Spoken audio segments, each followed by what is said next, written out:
Okay, what's going on? So they're all sat there. Oh, here.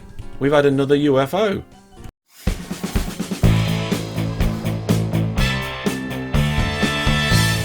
Hello there, Master Hellish here, and welcome back to my OpenTTD Series 6 Let's Play.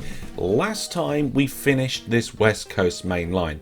I say finished because we didn't actually put any stations between Exeter and Scotland, but we might do in the future, so there may be an upgrade to this line coming later. But the actual line itself is in, the trains are on, all the signals are there, of course the stations are at each end, and we're now seeing the train going on its first journey. This is the first train going down that line. Now, it's going to take a little bit of time to get there, so we'll keep an eye on that, and we'll also get on with some other things. I'm not exactly sure what we're going to do today precisely. I know the overall arching theme is going to be profit, because if we look at our operating profit, it has been quite variable over the last few years, and you might even say there's a little bit of a downwards trend. So there's probably something somewhere that's not quite right, whether that's a blockage on the network, maybe there's a vehicle that's getting too old and now it's not reliable enough anymore and it's breaking down. All of that sort of stuff could be going on in the network. So today we're going to be doing the troubleshooting and improvement relating to the profit. Now you can see our train here has just stopped at one of the few depots that are on the way. Whilst it's on its journey, let's have a look at what vehicles we've got and their reliabilities and so forth. So some of our trains are these maglev ones, like we've got over here at Hull Beach Factory. And they seem to be doing okay. Maybe not as, I mean, I don't know which one this is. Let's have a look. Yep, look, reliability of this one is 97%. It doesn't say the maximum reliability on here, I don't think. No, it doesn't. Let's just come over to the available trains list. This will help us out a little bit. So if we go sort by reliability, we can see that the maglev train that we're currently using is 100% maximum reliability. That's for this West Coast main line that we've got going on in the background. And then the Lev 1 is also 100% reliability. So both of them are fantastic ones to use in this series. Remember how a couple of episodes ago I mentioned that a train doesn't always have the same reliability each time you play OpenTTD. There is some variation based on, I believe it's based on the seed, but I'm not 100% sure. Now it looks like a lot. What vehicle is this? Let's have a look. It is information. Here we go. Oh, that's the Lev 1. So yeah, we've got the Lev 1 there. Now what here we've got is that the Tim? Information. Oh, it's the Asia Star. Right, okay. So if we look down the list, the Asia Star's here, 96% reliability. You know what? It's not 100%, but it's still quite good. It looks like we probably would be better off with the SH30, although what's the power and stuff in comparison? So the SH30 has a maximum speed of 160, where the Asia Star has a maximum speed of 265. So it might be that for goods networks, we want the SH30 because some of the wagons have a certain maximum speed anyway, although the wagon maximum speed I think depends on the type. I mean, the mail van doesn't have a maximum speed, the passenger does. The bulk wagon, no, it looks like at this level it doesn't really have it anymore. Well, there we are. This livestock van has a maximum speed of 160.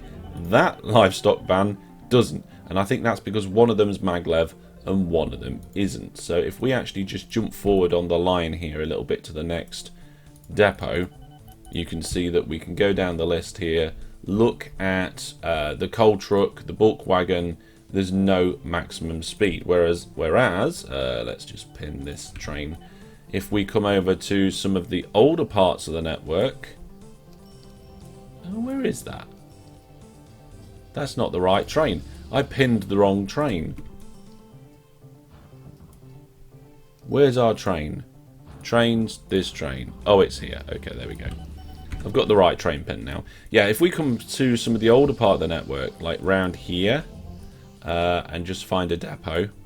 So on the electric network, we go down to the coal truck, or the bulk wagon as it's called here. You can see there is a speed limit. So for all the trains that are going around on that network, the Asia Star is not really worth it at all. We've got to be careful. But having done that in sort of investigation, the Lev 2, Lev 1, SH30 and the Asia Star all have good reliabilities. The worst one is 96%, and that's not bad. I mean, if you have the option for a higher one, often I would take it, but I don't see any problem with the reliability of our trains. Let's have a look here. So if we do group by shared orders and then sort by total profit last year and put the worst ones at the bottom, let's see what the situation is. Okay, so the ones with the worst profit are the brand new ones last year. I can expect that. That's normal. Next up is this little group of trains, and you can see that we've got some old trains, and I don't know if they're like stuck or something, but we'll come back to that because our train is just arriving. Let's find out how much money it makes.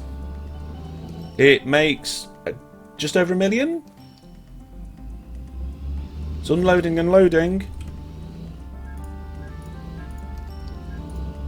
Yeah, just over $1 million. Oh wow, that was pretty good.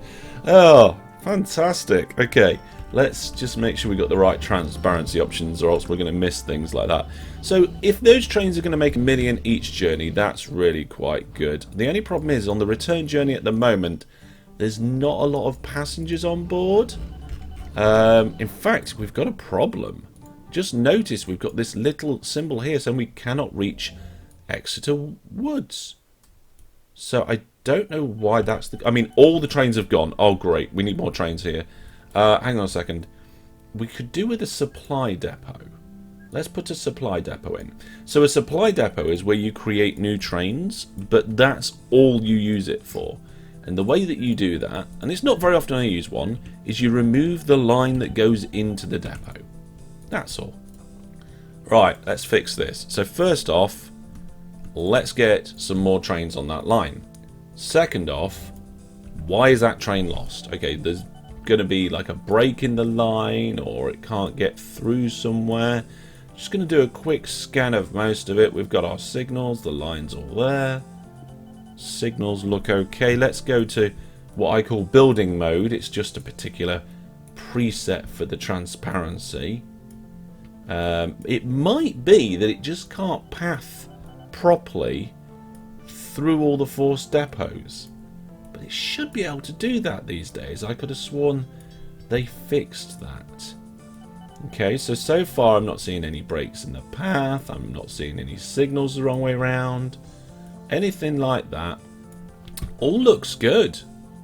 All looks good. Here we go. The train has turned around. There we've got one signal the wrong way around.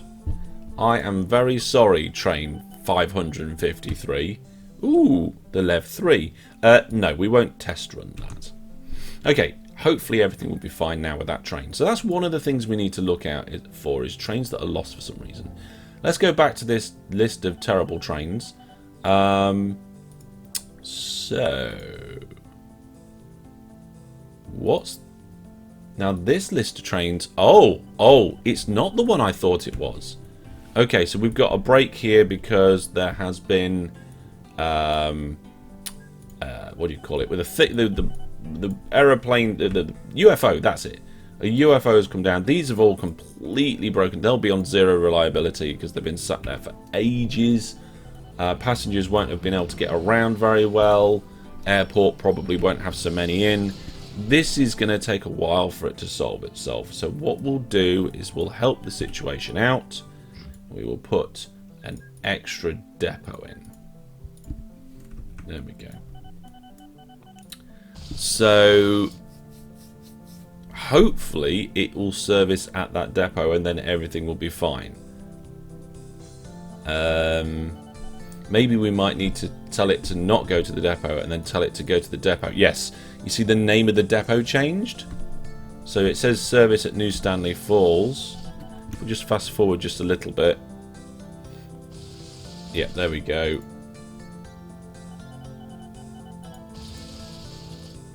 It's even breaking down going into the depot. But once that train's on its way, it'll be making money rather than just costing us money. There we go. That's got a service as well. So we tell it to go to a depot, and then we cancel telling it to go to a depot. And that basically then makes it find a new service place. There we go. That should get better. Right, speaking of getting better, how's the operating profit? Technically it's getting better, but we are quite low down. I wonder why. Right, so that's why that service was doing terrible. This one here is now starting to make decent money. Look, we're at 4 million now. Okay, we've got some coal trains here. They're marked as old. Oh, we've got some trains potentially stuck. Okay, what's going on? So they're all sat there. Oh, here we've had another UFO. Let's make sure we're on the right jobby. I wonder if just like most of our network is broken due to UFOs over the time. Okay, I've got the signals in there, so that should be okay. Also, these are all breaking down. Have they got another depot somewhere sometime soon? I missed it. Turn around. Turn around. Go back just far enough to get out of the way. Then turn around again. Go to that depot. Oh my goodness, it broke both going in the depot and blocking the line behind it. There is going to be a crash here if I pop that piece of track in, I think. Yeah, we're okay. It's gone past the signal. Right, you reset your depot-ness. Okay, I think we might be alright. Let's go back to that list. So there are some trains that have got some problems here. These ones.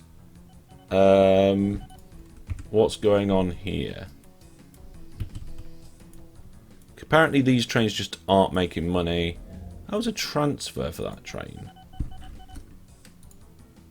Yeah, they're just not making money, and I don't know why. They are loading.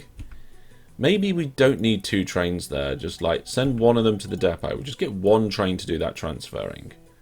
I think that's all we need. So get rid of that train. Right, what's next on the list? What's next on the... We had problems last year. Total profit last year. Yeah, okay, so we're looking at the list here. This one. Why is this not great? Let's have a look. Okay, so we've got some sort of transfer station here. The trains are, I think, just waiting to load. Production isn't that high, maybe? Yeah, there's just not a large production of grain there, which makes me think maybe we just shouldn't have 2 trains. But I think for the most part we're okay there. Right, let's get out of this shared orders grouping. And then just whiz down the list. Like, completely and utterly whiz down. I'm just trying to see how many of them are marked as old. And there are a few trains that are marked as old. Like these ones. Why are those ones old? I mean, I don't see anything wrong with this part of the network. I mean, it's just loading like normal. Presumably, is there... Well, there is a depot on this end of the network, so that should be fine. So surely the old trains should just service and get renewed. I don't know why we've got the Asia Star on these ones. I didn't really think about half of this very much. I was probably just thinking, oh, I'm going to upgrade this to MacLeod soon anyway, so I'll just put the fastest one on there.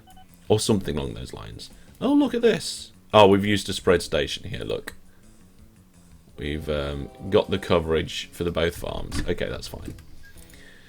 So, overall, I don't think there's any massive problems with the trains. I think there's just been a couple of UFOs that have come in and caused us some problems. But apart from that, they're starting to look good. Operating profit, still not great. I wonder what's going on with that. Let's have a closer look at things. It's not very often I do this sort of thing, but let's have a good look at what's going on here. So the operating profit is your income versus your running costs. Where are our running costs? So train running costs are 27 million. That has, oh hang on, that's this year. Let's ignore this year and look at the last 2 years. So looking at the last 2 years, it did increase a little bit. Road vehicle running costs is pretty much the same. Aircraft has gone up, it's doubled. But if you look, oh, aircraft running costs doubled. And then you look at the aircraft income, it only went up by a small amount. I wonder why that is. And then, yeah, maintenance shot up again. Maintenance costing us an absolute fortune. Maybe it is just the maintenance. MacLeod is much more expensive than other types of transport. I mean, we're spending 50 million. Is that a year or a month? I hope it's not a month. It's a lot of money. I mean, money is going up. Ah, there you go. Look, we've got some improvements coming in. So those improvements are probably now those vehicles that were all stuck by the UFOs being broken down, starting to get fixed. It might be worth retiring some lines that are completely just no good. Also, we've still got a large amount of passengers in here, so I will get some of the trains here. These ones are making, you know, 1 million and so on each journey, which is nice. So that's good. So that's going to be a nice profitable line. It's working out quite nicely. Oh, I tell you something that might not be too profitable that we haven't looked at in a little while. We haven't looked at the gigantuous line over here. This one needs to be making us some profit. So if we have a look at all the trains that are coming here,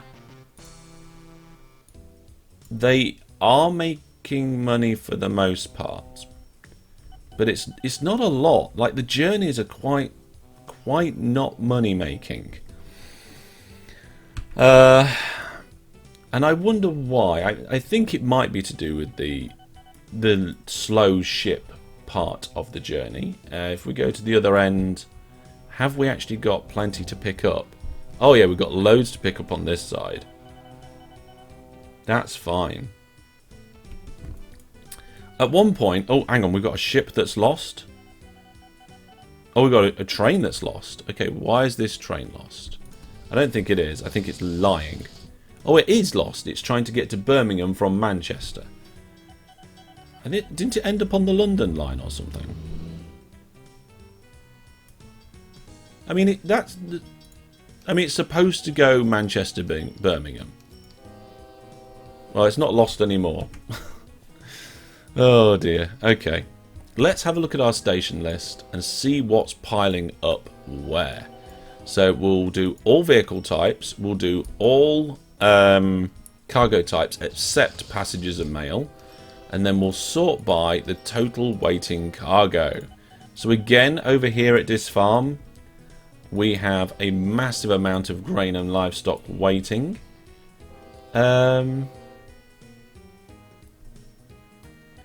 Yeah, there doesn't seem to be a hold up round here. This bit's flowing quite nicely. This bit's got a bit of a slowdown. Why? Did we just have a train breakdown and that's why there's been a temporary slowdown? Because it looks like it's starting to move okay now. Yeah, 2 platforms just for that is not really enough. We probably need to do something better. It's this factory that's in the way that spawned in. I didn't get enough of this land purchase. We had problems there with that. What? Can we get a different breakdown on this? I don't think we can we? We can get the minimize review. Yeah, okay. So expenditure and income.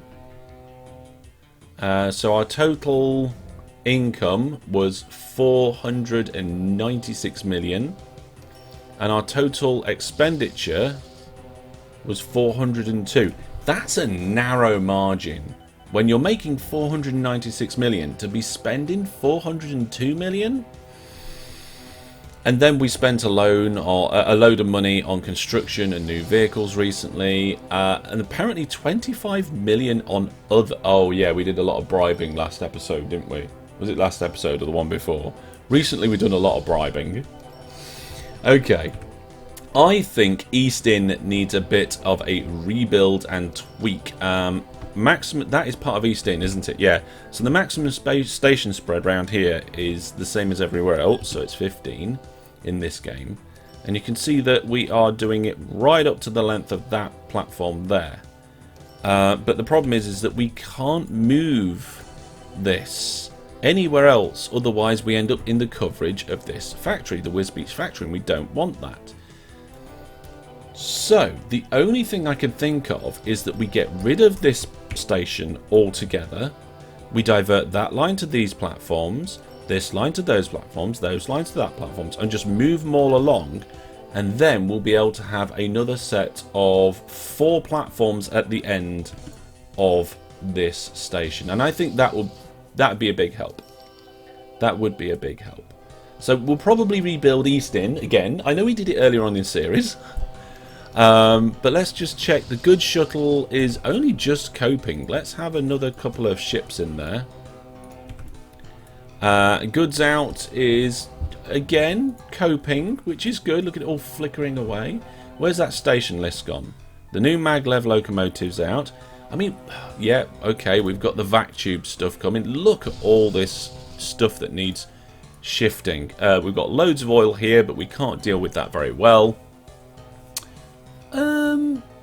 You know what? It might be an idea to remove the full load order from these trains, because then they're not just sat around waiting. They'll do a journey and then pick up on the full load on the other end. Then again, the journey is humongous because it's the entire length of the map. Okay, I'm ignoring that one for now. We're going to look at the other things. So this steel, that needs upgrading probably. Maybe to maglev so that we can shift it quicker. That needs sorting out. We've got an ore mine here that is just absolutely full of the stuff. We've still got vehicles over here. Forgot about that. Look at these road vehicles. Are the road vehicles causing me any problems? What about the train? Oh, you know what? I forgot. I only checked the trains. Okay, so the aircraft are doing okay. They're not making massive amounts of money, but they're doing okay. The ships, again, not making massive amounts of money, but if you group by shared orders, most of them are making a profit. Some of them aren't. Most of the ones that aren't making a profit, oh look, even the ones at Goods Out Shuttle have made $1 million between them last year. That's quite good. Oh, look at this. Road vehicles, old road vehicles, old road vehicles. Where are these? Oh, okay. Why are they not being replaced? Presumably because there isn't a replacement? Or can we get a replacement for those road vehicles now? Let's have a look. So, road vehicles, available vehicles. No, not available vehicles. Replace vehicles. Here we go. Let's have a look. So, we've got the Foster bus, which is an 86% reliability. And it was designed in 1986. Okay. And now we have the MPS Regal bus, which has a 99% reliability. Yes, we'll replace that, thank you very much. All 322 of them. And then we've got these livestock vans with the Foster one here has a higher reliability now and a faster speed. Let's replace them. And these bulk trucks, same story. Actually, no, wait, that one might actually be the best one because the reliability is really good. Yeah, we actually have, I think, the right bulk truck there. Now, the trams. How are we looking with the trams? Maximum reliability is 100% on that tram. fantastic. The only real other options is to switch these trams over, which, no, that one's smaller and less reliability, and again, smaller with less reliability. So the trams are fine. So the buses was a big pain in our pocket. And we do have some stations that are desperately sorting out. Goods out apparently is starting to pile up a little bit as well. Well, there we go, folks. We are making profit, and we have seen some increases. Hopefully we can keep those increases going up and start turning this graph around a little bit. We need to be making a bigger margin on our profit rather than just like a profit of like 96 million and then spending it all on construction and then not getting any actual cash. We need to push that out. And the way that I'm going to do that is the biggest cost by far for our operating profit and our money, if you look here, is property maintenance. By far. If you took property maintenance off this, you know, we'd be getting like nearly 500 million income, and we'd be keeping like 450 million's worth of that, loads, every year. We'd be rolling in it. So next time what we're going to do is try and reduce the amount of maintenance we have to pay, and we're going to try and maximize the amount of income without increasing the maintenance. And we're going to approach that from both directions. So one of the things I'm going to be looking at are there lines that are really expensive that don't make as much money? For example, perhaps this monorail line here. Okay, we don't get a massive amount of passengers going up and down this line. So if we look at these, if we look at the station and we say look at the train, here's all the trains on that line. Now the trains make roughly, I would say about 4 to 5 million there. I mean, we could group in, it'd be easier to see. 4.7 million. Well, maths was okay. But does this line cost me 4 million over the course of the year? I don't know. It's the sort of things that we're going to be looking at, getting a deeper dive on that sort of thing. Exeterwoods, we actually have a train. There is a train in the station. And their trains seem to be doing quite well. I think they're filling up both ends now. Presumably this is going to make about 1 million as well. Let's have a look and see what it makes. Oh yeah, just over 1 million. There's a train with a void order. Oh no, I wanted the train with a void order. Oh, never mind. Oh well, never mind. So yes, join me next time where we're going to be minimizing maintenance and maximizing profit on that. Today was a little bit more kind of like what's broken, why is that not working? And you know what? I'm going to call that a success. Look at that. We're on a bit of a downwards trend here, and it appears like we're starting to head back up again. Fantastic. Well, that is going to be all for now. Thank you very much for watching. If you've enjoyed the episode, remember to give it a like and let other people know about it if you know anybody who think might be interested. But that's going to be all from me. Take care, and I'll see you next time. Goodbye.